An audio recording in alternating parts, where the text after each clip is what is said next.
Centralizing, buying time, killing people next in line. Lower classes, social slime, they don't matter. Genocide, sick from water, sick from air. Making money, they don't care. Caesar shit, force of air. Fuck them back, it's only for they war. They shoot, they kill, they massacre, rape. They burn the kids, no one leaves gun. Trees, laugh to your face, fight and die, 'cause God forgives.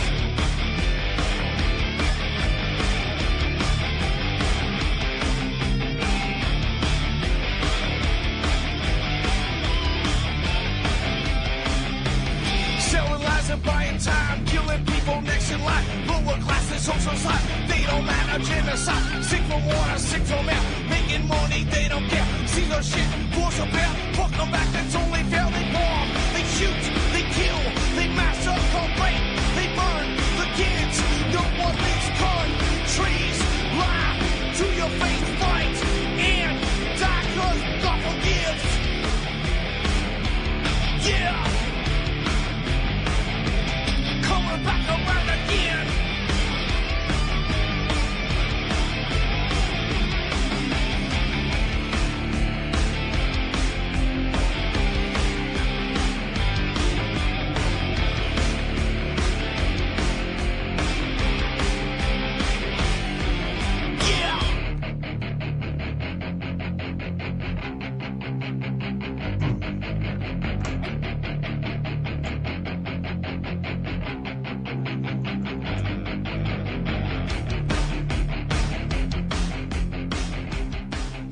Welcome to the show. I'm your host, Ron Stevens. This is Game On right here on UCY.TV, and it is the last day of March 2016.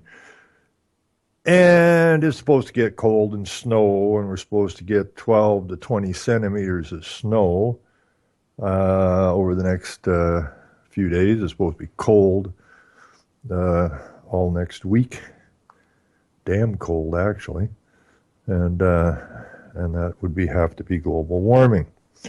Because, oh no, that wouldn't be global warming. I guess that would be climate change, right? Climate change.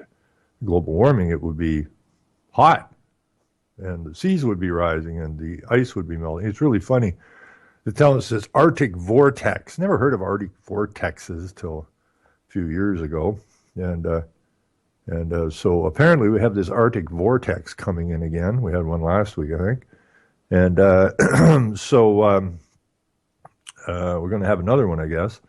And at the same time that we're having an Arctic vortex, now one would think that this vortex of Arctic air is probably coming from, I don't know, let me guess, the Arctic? But almost in the same sentence, the ice in the Arctic apparently is melting so rapidly now, it's nuts. So I guess it depends where the Arctic vortex is, what it does. If it's up north, it melts the ice. And if the same Arctic vortex shows up in southern Ontario, it makes it cold and snow. So that's an interesting thing, the Arctic vortex. There's another thing that the oceans could rise at twice the rate that they predicted by the end of the century. Must be nice to be able to write whatever the hell you want and get it into the mainstream media, and it has to be connected to no reality whatsoever. Reality? Pfft. We don't need no stinking reality. Why, we're scientists and journalists and politicians and healthcare workers and educators and judges and lawyers.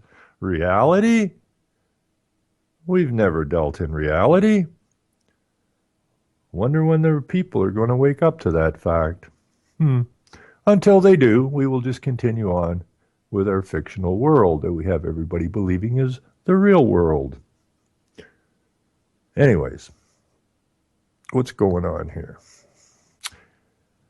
Let us have a peek. Let us have a peek as to what's going on here in the fictional world. Now, Ontarians, that would be, I guess I'm an Ontarian.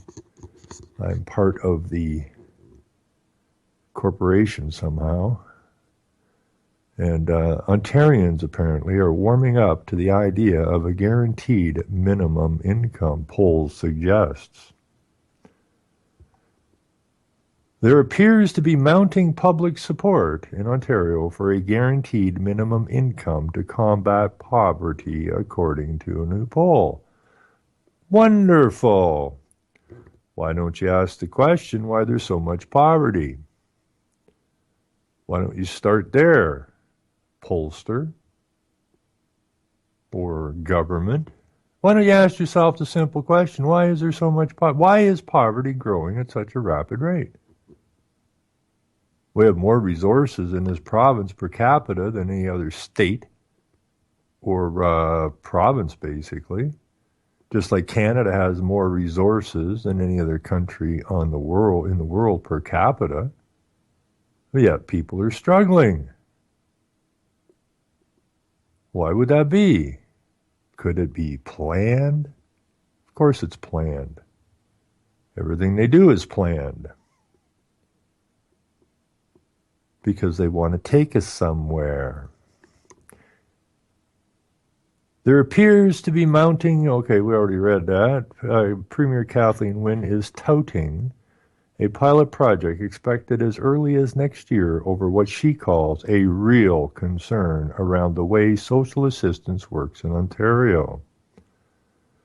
The scheme, now remember that, it's a scheme, would guarantee a basic living income regardless of a recipient's employment status. Forum Research Inc. Found that Ontarians are open to the idea if it replaces the myriad of existing social assistance, welfare, and other provincial support payments. Of those polled, 41% backed the concept, okay? A concept, something taught up in the mind, an abstract concept. So you know the legal boys are on this because legal, everything they come up with is fictional. It's all abstract concepts. Anyways, 41% back the concept, while 33% oppose and 26%, well, oh no, is what they say.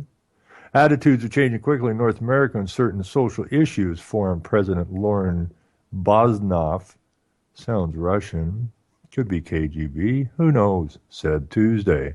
Bosnoff noted that he last polled on the idea of a guaranteed income in 2012, and only 27% of the respondents across Canada were supportive.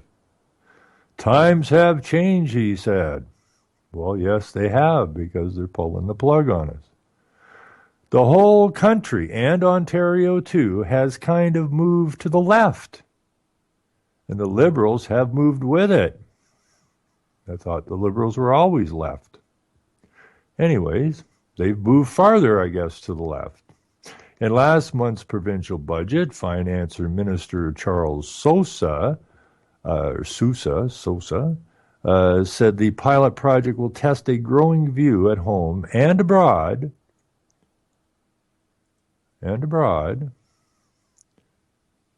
that a basic income could build on the success of minimum wage policies and increases in child benefits by providing more consistent and predictable support. The pilot would also test whether a basic income would provide a more efficient way of delivering income support, strengthening the attachment to the labor force, and achieve savings in other areas such as health care and housing support, Sousa said on February the 25th. 2 weeks ago, Wynne pointed out that a 1974 federal government basic income test in Dauphin, Manitoba, led to fewer hospital visits, reduced mental health problems, and higher school grades and graduation rates. Doesn't that sound wonderful? 1974, 4 years after the first Earth Day, 2 years after the first of many conference on human environment in Stockholm, Sweden. And 2 years before the conference in 1976 in Vancouver on human settlements, you see, it's all attached. And it's all coming out of the people who control the banking, the lawyering system, the tax-exempt foundations, all of who are part and parcel, created and run the United Nations. So they did this little experiment in 1974 where they gave these people guaranteed income. In other words, free money.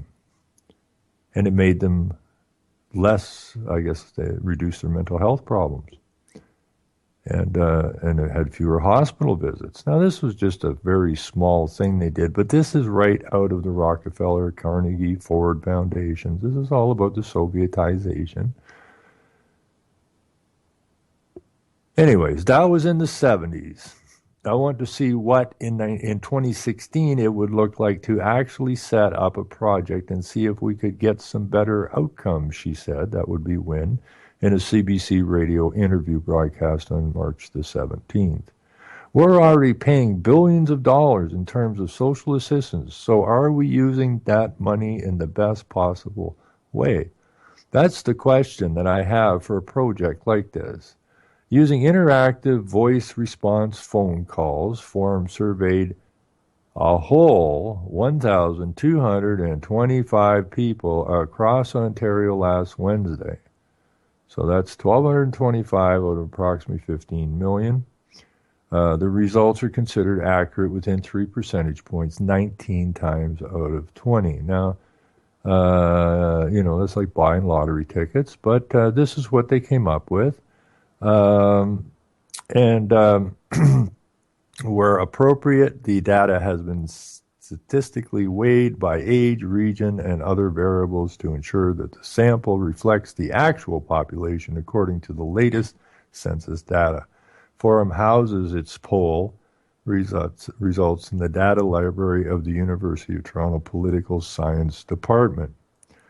If you know anything about political science, okay, they will take the data. These are things that are funded by the money from the tax foundations and that who influence way too many things. So why are we looking at a guaranteed income? Well, it has many benefits. One of the big benefits is for the corporate side. If you're getting a guaranteed income from the government, then we can pay less out of our pocket for the wages because people won't need big wages because they already have a guaranteed income, which is supposed to be adequate for their shelter, their food, their hydro bills, and so on and so forth. Your basic. And they decide what basic is. And this is the big enslavement of all of the people by, as Rockefeller said, I think in 1999, something has to take the place of government, and business seems to be the obvious entity to do it. And all of these political parties are, out fundraising, and the big boys are forking over huge amounts of cash so that they can get a seat at the table to talk to the politicians and the cabinet ministers on what their ideas are for your future. But you can bet it's not going to benefit you, it's going to benefit them. And that's what this is all about. And this is also part and parcel of the World Trust Fund that will that is part of the international human rights through the United Nations. Because, see, you're just a bunch of cattle. Well, actually, you're a bunch of naked apes. You are an ape. If you're a human, you came from an ape, and they're going to treat you like the monkey you turned into. And the huge companies, it's the same thing as Morris Strong said, right? He believes in capitalism for him and his buddies, and was a Rockefeller bumsucker. and made a living out of that. And but he also believes in socialism for everyone else. That would be you. It's all part and parcel of, if you want your guaranteed income, you're going to live in a smaller space. You are going to live near a transit line. You are going to make sure that your vaccinations are all up to date, and so on and so forth. Or you'll just won't get your guaranteed income, and you'll be out on the street. So, the more people that are poverty-stricken in this land, obviously, the more responsive people are to a guaranteed income. They don't know what it is, but they're struggling, and they can't keep their heads above water anymore. So, yeah, guaranteed income sounds good. Well, wait a minute. The province has a debt of $300 billion, which is over twice the debt of California. And apparently the people in California are freaking out on Brown, the governor, over this crazy $120-some million debt. Meanwhile, California has a bigger population than the entire country of Canada. And here we are in Ontario, $300 billion in the hole. So if you're $300 billion in the hole, how are you going to give anybody a guaranteed income? Well, that is about giving up all the resources and sending them to be controlled by the people that set up the United Nations. And we've all signed on, every country on the planet has signed on to the universal human rights. And that's where your adequate, guaranteed lifestyle is going to be administered from. And that is going to be ugly. Okay, so on Tuesday I talked about their fundraising nonsense, and they're going to act on it before the next election, apparently. Good for them. Not really. Okay, so the NDP, who is even more left than the Liberals, are not screaming and yelling about this fundraising by major corporations and unions. The NDP is now using the Liberal fundraising debacle to, fundraise. Brilliant. Very, very brilliant. Ontario's Queen, that's a movie. I don't want to watch that. Let's see here.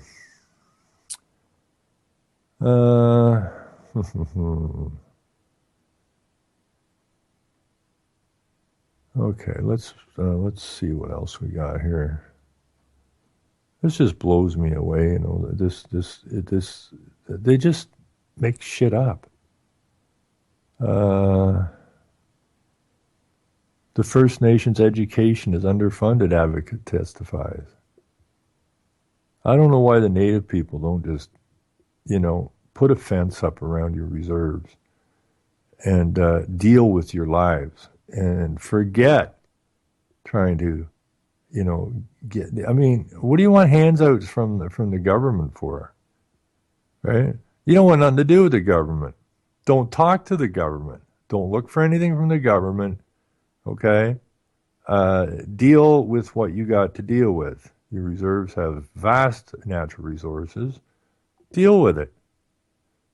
And why do you want to be teaching your kids the crap the white kids are being taught? Hell, you guys were genocided long time ago. Your culture destroyed. Your children dragged off to state schools and abused. You've been abused. Why would you want anything to do with the government? Just look at the white schools, okay? The white kids are being genocided. They've been taken by the state.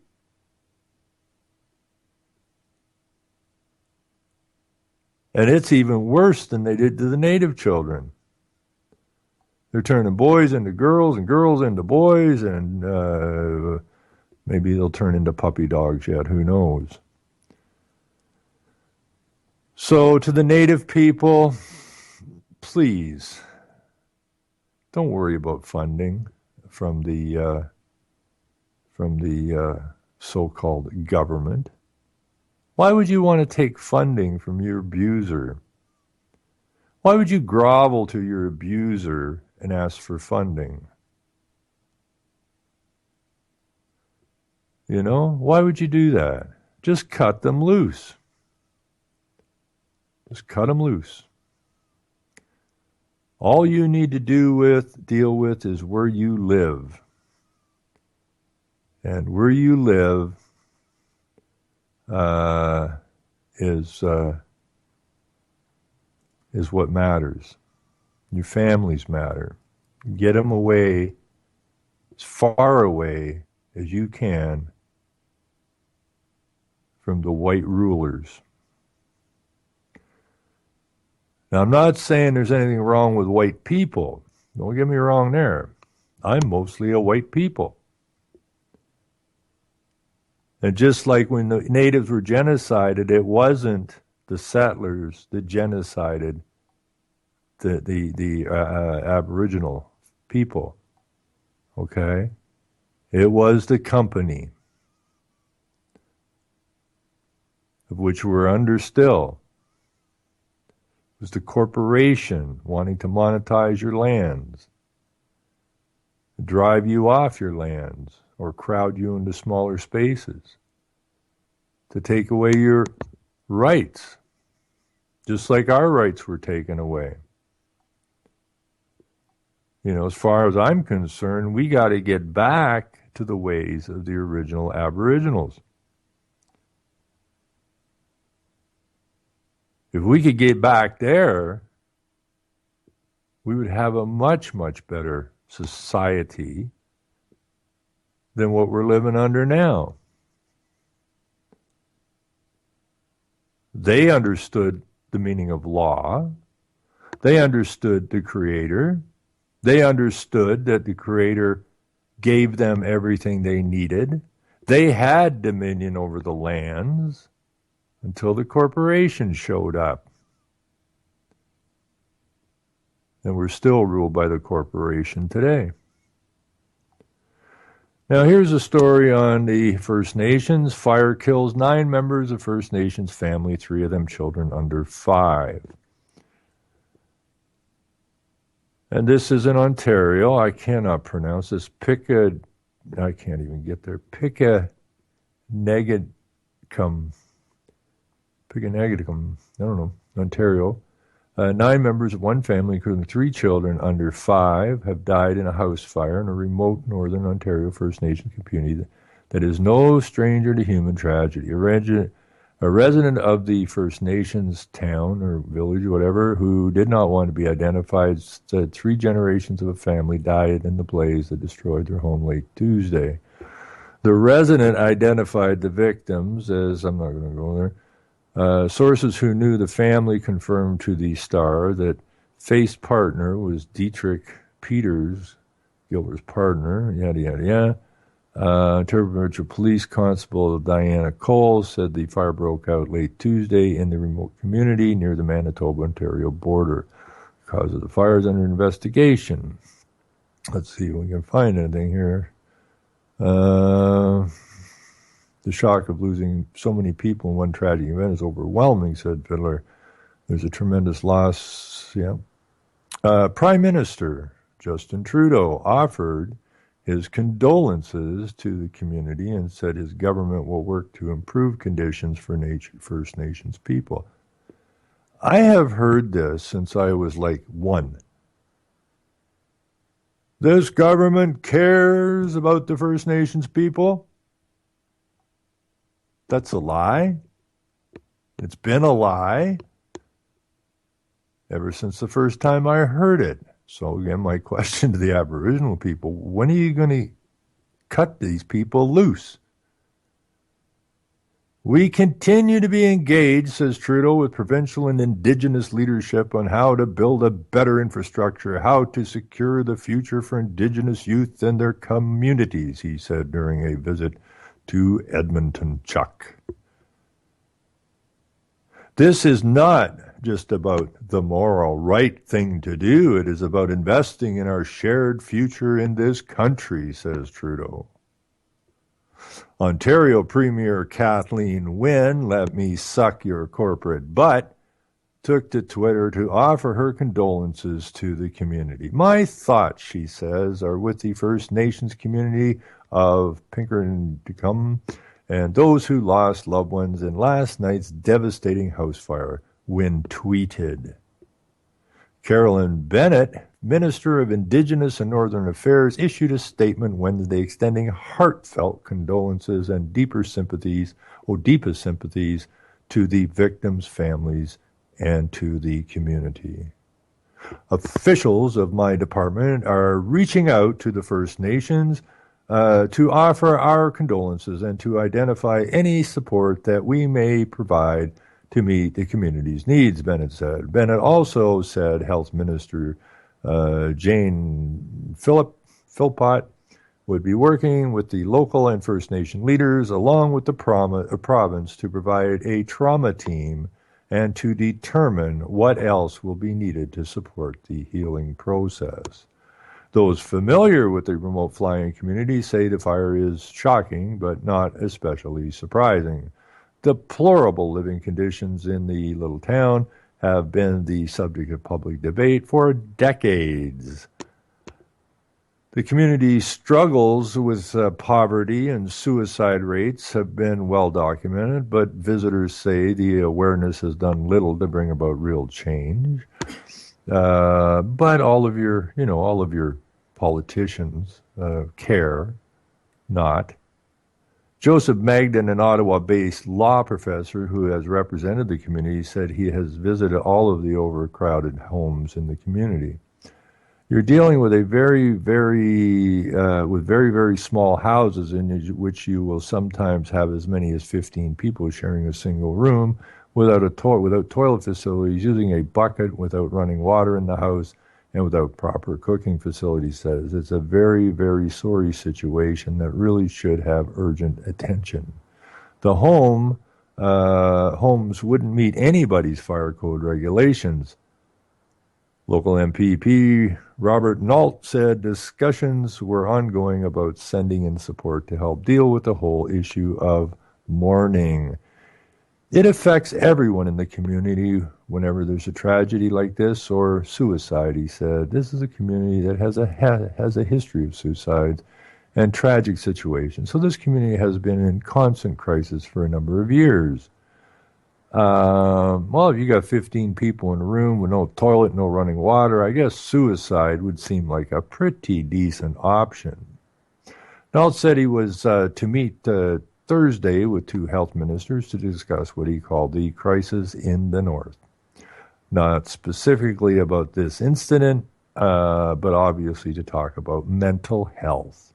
Healthcare delivery, the suicides, he said, has the largest suicide rate of any community in the Western world.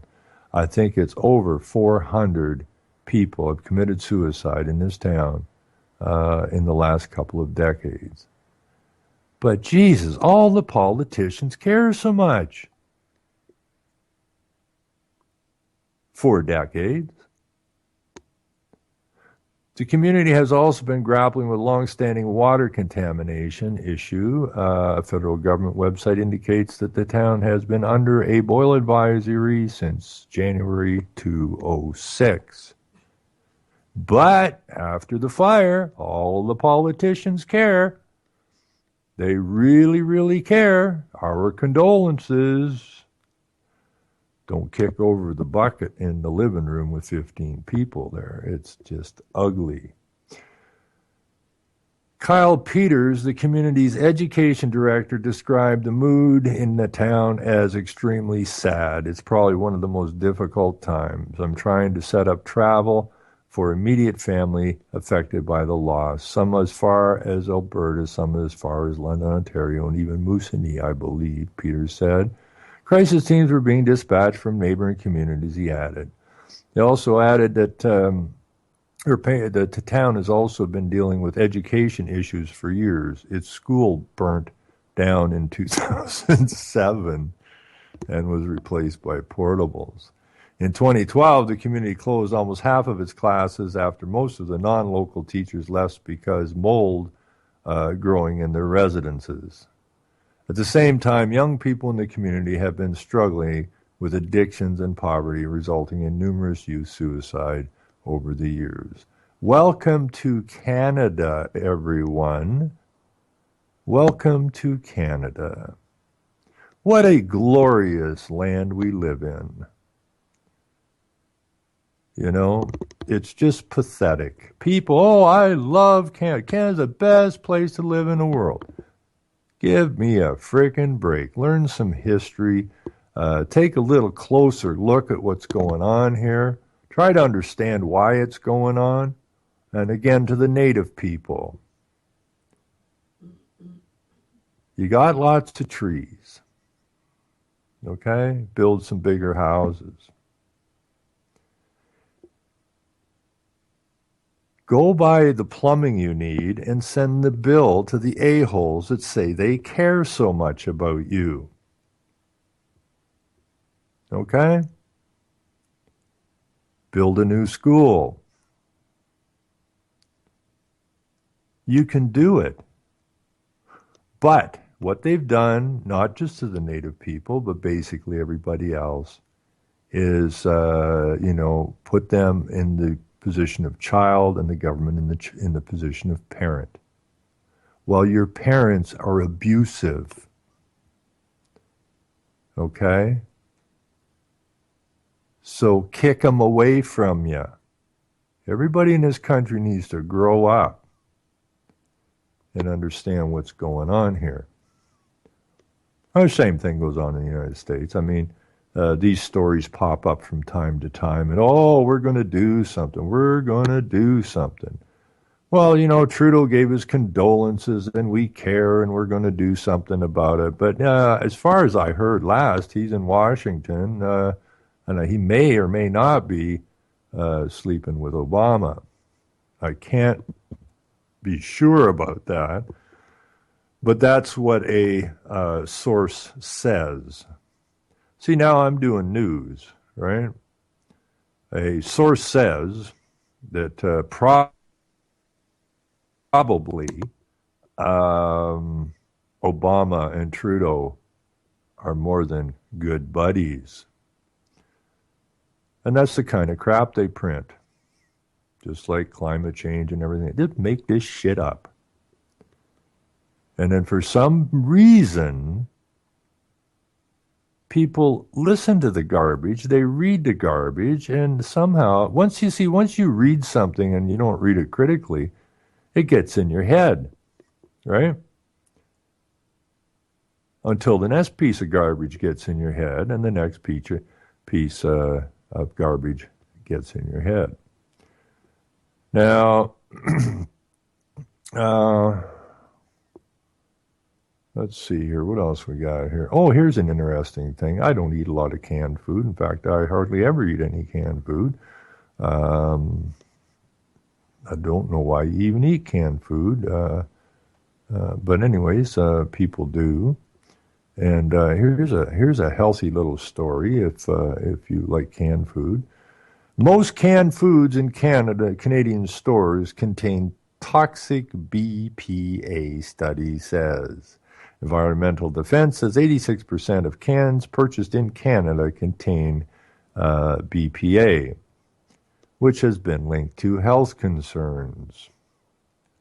But we care, says the government. We care.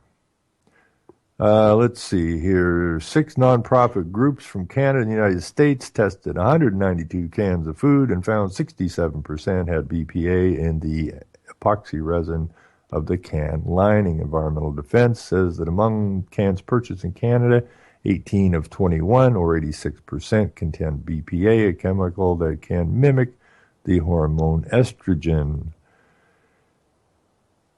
Health Canada says BPA from food packaging is not a health risk to people, including newborns and children. This is the same Health Canada. Now, I did call Health Canada when people were being run out of their homes with the windmills were going out beside them. And Health Canada guarantees that the people who are complaining about health effects from wind turbines being jammed up against their houses are basically mentally ill. That there's nothing wrong and they just don't like the look of them, and that's why they're complaining. So again, we have Health Canada seeing BPA from food packaging as not a health risk to people, including newborns and children. Of course, you can't buy raw milk you can buy canned food with BPA in it, but you can't buy real milk in this country. Or you will be in large amounts of trouble. And Michael Schmidt, who for over 20 years has been fighting this garbage, is, I guess, the poster boy for raw milk in the country now. And but Health Canada knows best. They have scientists, you know. So when Health Canada says BPA from food packaging is not a health risk, that is scientists talking, folks. Okay, but the same scientists are telling you that, oh, the Arctic's melting, the oceans are rising, oh my God, if we hit 2 degrees Celsius, the whole world's going to die. But the BPA in your food is safe. We're scientists. Doesn't matter what shit we send you, you just believe it, please. Campbell Soup Company announced this week that it has begun removing BPA resins from some of its cans. So now when you go to the store, you got to go like eeny, meeny, miny, mo, I guess, right? You know, which one can has the BPA in it? I don't know. They're removing it from some of them, but which ones? And that the company's full-time line of products will be BPA-free by the middle of next year. Maybe. Maybe not, because the story will have long faded by then. And that's a good thing. Now, let's jump somewhere else here for a minute. We don't have enough Syrians yet. We need more because we don't have enough. We must have shorted ourselves somewhere. I think the number we brought in was 25,000 over an extraordinarily short period of time. And John McCallum says Canada will make room for another 10,000 privately sponsored Syrian refugees. Canada will process an additional 10,000 applications from private sponsorship groups wishing to help resettle Syrian refugees, says Immigration Minister John McCallum, following complaints from Canadians. Oh my goodness. Following complaints from Canadians who felt the government had scaled back its efforts after reaching its goal to resettle 25,000 Syrians. Well, I didn't complain, did you? Who are these complainants? Syrian refugees? Families of Syrian refugees? You know, like following complaints. Hell, I complain to the government all the time. They always tell me I should get the advice of a lawyer. You should get legal advice, Ron. We can't help. You should get legal advice. Well, can we have some more Syrians? Yep, you can do that. We had a complaint, that we weren't bringing in enough, so we just jumping right on that. What about the freaking people living 15 to a room up in northern Ontario beside the Manitoba border who don't have school teachers anymore because the portals and their residences, the teachers' residences, are full of mold? Well, Jesus. Don't seem to care too much about them people. Hell, if there's a mold spore in southern Ontario, all hell breaks loose. The hazmat suits come out and all, it's just an amazing thing. Oh my God, mold! But up north, it doesn't seem to matter. So I don't know if I doubt very much it was an Aboriginal who was complaining about not enough Syrians. Do you? I don't think it was an Aboriginal. It certainly wasn't me. I don't know who it was. I'll have to phone John McCallum's office and ask him how many complaints he got and who's complaining. McCollum said he has instructed the Department of Immigration to expedite the process of all privately sponsored applications submitted up until today, March 31st. We are doing everything we can to accommodate the very welcomed desire on the part of Canadians to sponsor refugees, McCollum said in a phone interview with CBC News from Berlin. The minister is in Germany, where he will meet with the Interior Minister later today.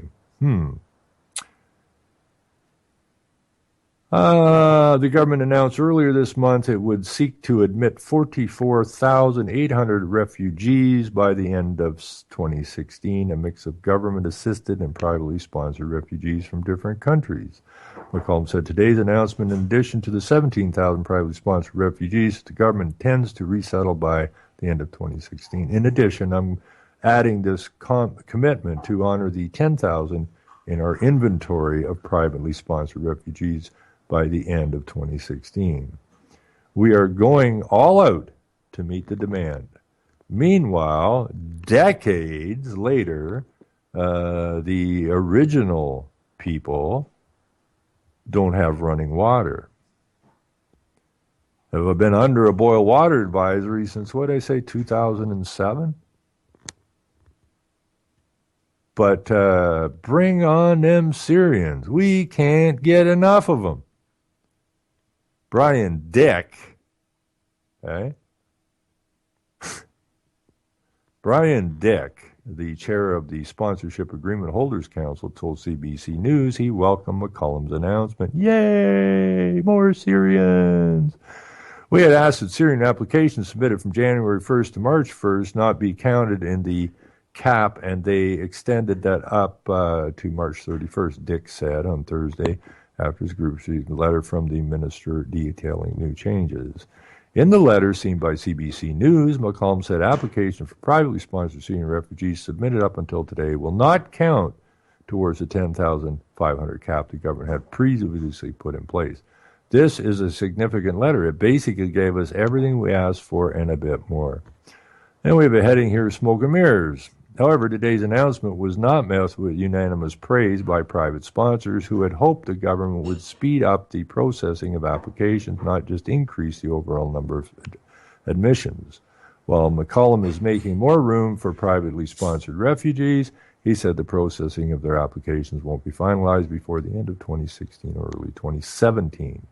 Thomas Vincent, the co-chair of the Collingwood Syrian Family Sponsorship Group, called today's announcement smoke and mirrors, saying it will do nothing to get privately sponsored refugees here faster. Vincent represents a group of private sponsors in the town of Collingwood, Ontario, who have raised $90,000 to sponsor 2 Syrian families. That's amazing, because there's all kinds of people in Ontario who are suffering badly.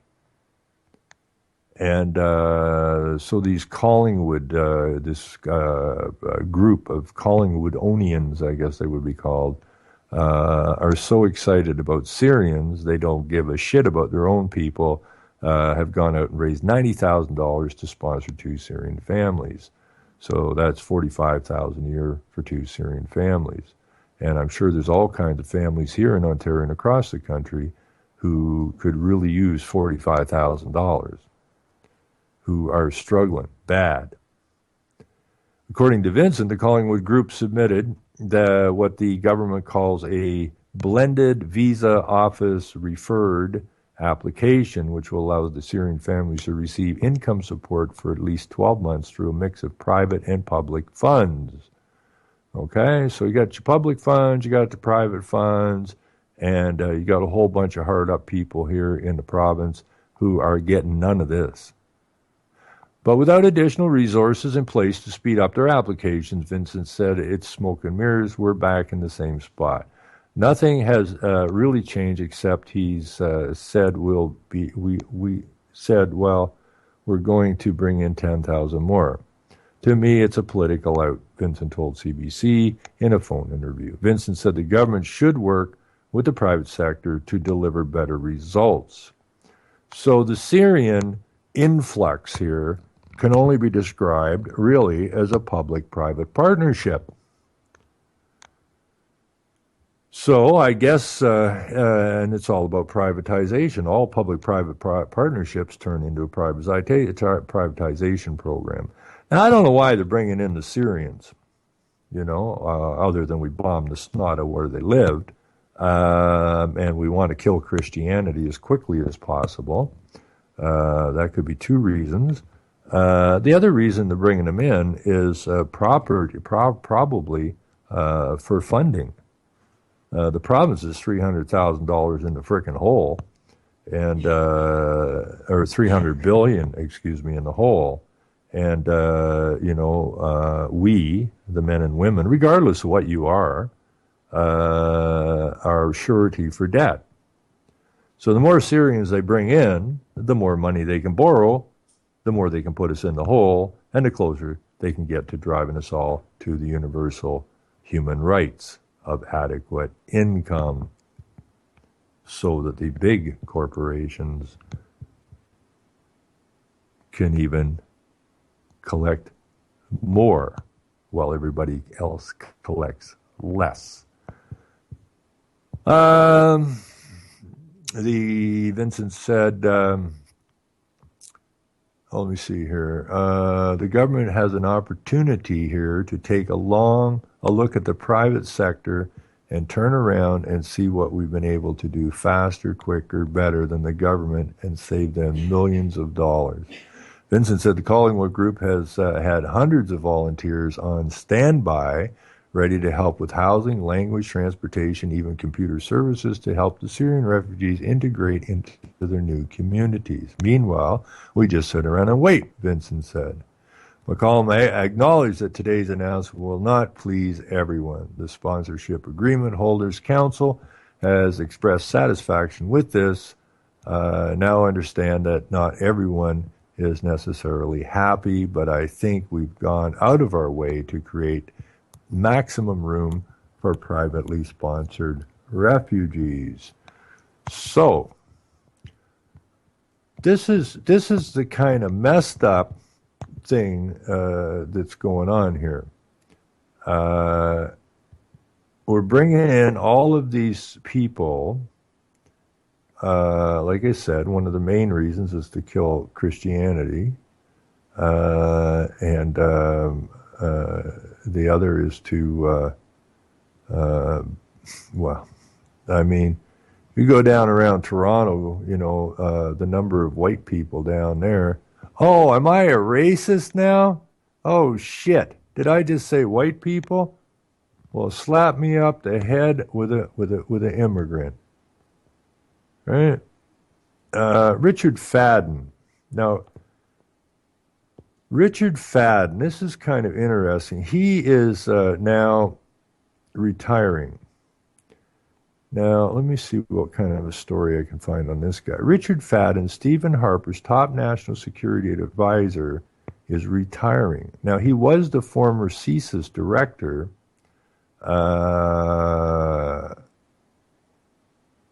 and was tapped for top advisory role after October 22nd attack on Parliament. Now, Richard Fadden, when he was head of CSIS, he brought up the problem of Chinese influence on politicians. And what did they do with Richard Fadden? They dragged him in front of an all-parliamentary committee and chastised the snot out of him. And all of a sudden, he didn't back down, okay? He explained exactly what he was seeing. And that what did they do with Richard Fadden? They pulled him out of CSIS and put him in some closet somewhere where he would never be speaking to the public or to the media again, because he embarrassed these corporate globalist butt suckers. And so, anyways.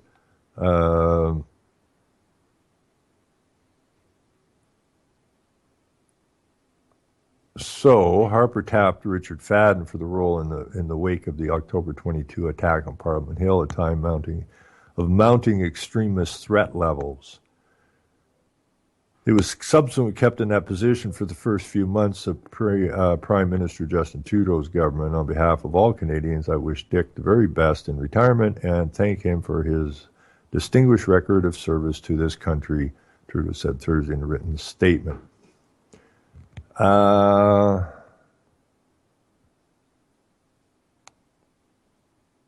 this is what got him in trouble.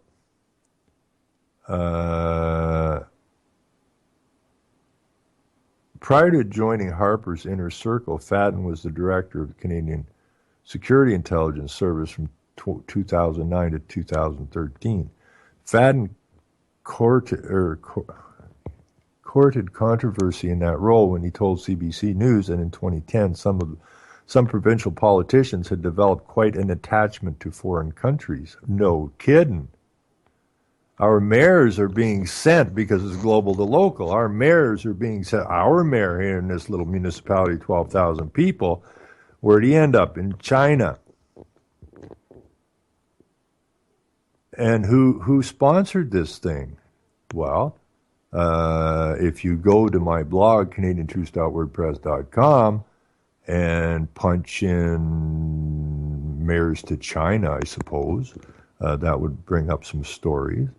And our little mayors and city mayors have all been hustled over to China. Now, when I tracked this, I found it was being funded by some little outfit in Markham, Ontario, Chinese woman. It was called Phoenix something was the name of the company. And all of the news stories hid that part of the story. And when you track it all back, it all ended up back at Power Corp, who had set this up. So Power Corp is hustling our politicians, those who are supposed to represent us, over mostly to China and other foreign countries. So McFadden brings this up. And anyways, there are several municipal politicians in British Columbia, and in at least two provinces, there are ministers of the Crown who we think are under at least the general influence of a foreign government, Fadden said at the time. He had previously named China as an aggressive recruiter in Canada. Well, yeah. Okay, the Rockefellers were over there a long time ago. Power Corp's over there. All kinds of money from the West is being pumped into China. The politicians are being influenced by China. Why not? Where did all your jobs go? They went to China. Okay? These comments made by Fadden angered the Chinese community, which felt it had been unfairly singled out by Fadden's remarks and prompted calls for Fadden's resignation.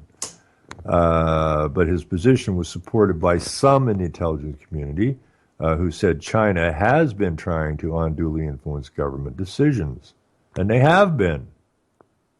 There is a direct evidence that there is much more than just lobbying. There is evidence that CISA has collected that BC officials have been compromised, sometimes with their knowledge, occasionally, without their knowledge. Let's see. Anyways, this is what happened, and actually, Fadden came out and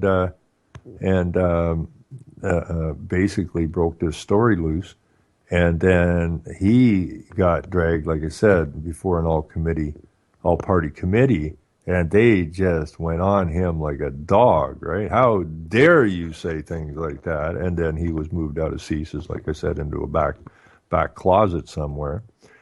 But anyways, Fadden's been around a long time. Harper apparently respected Fadden because he was often completely unfazed by anything, Work said, and he was respected for his diplomatic skills in dealing with the country's allies. Fadden, unlike many other public servants of his vintage, was uniquely qualified to head up the national security branches of government. He started his career in government in 1977 during the Cold War, working in intelligence, and he was deeply involved in Canada's response to the September 11th attacks in his role as the deputy clerk of the Privy Council office, the branch of government that directly serves the Prime Minister. The Privy Council is the Crown Privy Council. It doesn't directly serve the Prime Minister, it directly serves the Queen. The Queen is the head of state, okay? So this is just another way that they don't tell you the truth. It's really a career marked by the amount of time and position of authority that he held in the intelligence and security community, Work said. I think that's important because in Canadian contexts there has often been a lot of deep knowledge in the senior ranks of the civil service with critical national security issues. Fadden stood out, Work said, because of his longevity working in that field, which is not seen as the most high-flying approach if you were super ambitious. But I mean, Fadden, who, he did out the Chinese connection. He didn't out the Chinese connection, tying it to the likes of Morris Strong and the likes of the IISD and the likes of the Rockefeller Foundation and the United Nations and so on, and the World Bank and all that kind of shit. We have this, he's talking about BC politicians, and we have this massive, massive influx of Chinese to the west coast of Canada, basically pushing way too many Canadians out of the housing market, which is bloody unfortunate. So we are being genocided from all sides, and if you want to look at the future, your future, you might want to take a little closer look at the indigenous communities, okay, who become completely dependent upon their abusers. Instead of giving their abusers a good swift kick and telling them not to come back, because if they do come back, they're going to face some very serious consequences. The native folks, and it breaks my heart, because they were a free people before the corporation landed on the shores. They ran their communities. They understood their laws. Nothing was monetized. These things, just like it says in the good book, we were given dominion, and the fishes and the birds and the sea and all that stuff was for our use. And nothing was monetized, and people lived most part in peace, and so on and so forth. And then along come the corporation, and the lawyers, and the armies, and the genocide, and the massive killings, and so on and so forth. And we see that all around the world today. And nothing's changed. Okay, the killings are quicker. But there's still the killing. The same people are doing the killings, or the same entities are doing the killing. They're genociding one group of people after another and want to mix them all into a big pot, so that big pot can be chaotic as hell and genocide the rest of itself. But mainly it is to crush the West, which they created, okay? So that they can bring about global communism, fascism, whatever you want to call it, communitarianism, technocratic garbage. But it ain't going to be good if we let them finish up what they're trying to do. So we got to pay attention, stand up, strengthen our spines and our minds, say no, and really, really mean it. And I hear music already. So, anyways, everybody take care. I'll be back here I'll be Saturday night over Revolution Radio, and I don't know how many I'll do Sunday. Anyway, everybody take care. Have a great night. Keep your stick on the ice, because apparently we're supposed to get some more of it. And take care. We're out.